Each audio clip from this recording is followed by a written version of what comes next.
Bismillahirrahmanirrahim. Assalamualaikum warahmatullahi wabarakatuh.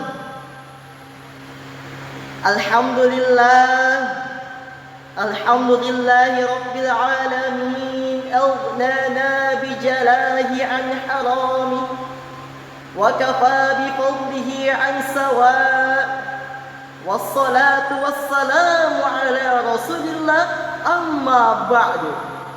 Dewan Hakim yang saya ta'zimi, hadirin pecinta ekonomi syariah dimanapun anda berada. Pengembangan ekonomi syariah kini tumbuh subur laksana cendawan di musim hujan di seluruh penjuru dunia. Secara akademik, ekonomi syariah menjadi program studi terfavorit di berbagai universitas, baik negara-negara mayoritas berpenduduk muslim maupun di negara-negara minoritas berpenduduk muslim seperti Amerika, Inggris, Australia, dan lain sebagainya. Bahkan hadirin, yang lebih membanggakan lagi, di negara tercinta kita yakni Indonesia, perkembangan ekonomi syariah tidak hanya secara teoris berada di menara gading perguruan tinggi saja, tetapi secara praktis semakin hari semakin membumi sebagai arus ekonomi baru peradaban Indonesia. Indonesia berada pada posisi keempat sebagai negara yang sangat potensial dalam pengembangan industri keuangan syariah setelah Iran, Malaysia, dan Saudi Arabia. Demikianlah penelitian Global Islamic Financial Report pada tahun 2011. Namun hadirin, kita tidak dapat menutup mata dan telinga kita bahwa harus kita akui pengembangan ekonomi syariah masih berada pada level kelas menengah ke atas. Pada masyarakat kelas menengah ke bawah, pengembangan ekonomi syariah terkendala dengan rendahnya pemahaman berekonomi syariah, kemampuan akses secara syariah. Oleh karena itu hadirin, akibatnya rendahnya kemampuan tersebut, perbankan syariah pun masih kalah bersaing dengan bank keliling dan para rentenir yang menawarkan sejumlah pinjaman uang secara door to door dengan embel-embel tanpa jaminan dan tanpa prosedur yang menyulitkan.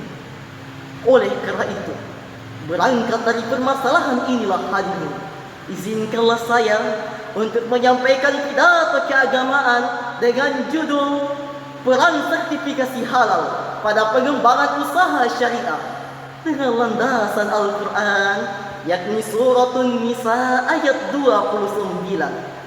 Allah Subhanahu wa ta'ala berfirman, A'udzu billahi minasyaitonir rajim. Bismillahirrahmanirrahim. Ya ayyuhalladzina amanu la ta'kulu amwalakum bainakum bil batil illa an takuna tijaratan an taradin minkum wa la taqtulu anfusakum innallaha kana bikum rahima. Yang artinya, hai orang-orang yang beriman, janganlah kamu saling memakan harta sesamamu dengan jalan yang batil, kecuali dengan jalan perniagaan yang berlaku dengan suka sama suka di antara kamu. Dan janganlah kamu membunuh dirimu sendiri. Sesungguhnya Allah Maha Penyayang terhadap dirimu. Masyaallah muslimin rahimakumullah. Ketika kita mengkaji lebih dalam ayat tersebut, Allah Subhanahu wa ta'ala menjelaskan kepada kita semua bahwa ayat tersebut merupakan landasan teologis bagi seluruh insan beriman untuk berekonomi secara syariah yang dibuktikan dengan tidak memakan harta secara batil dan haram.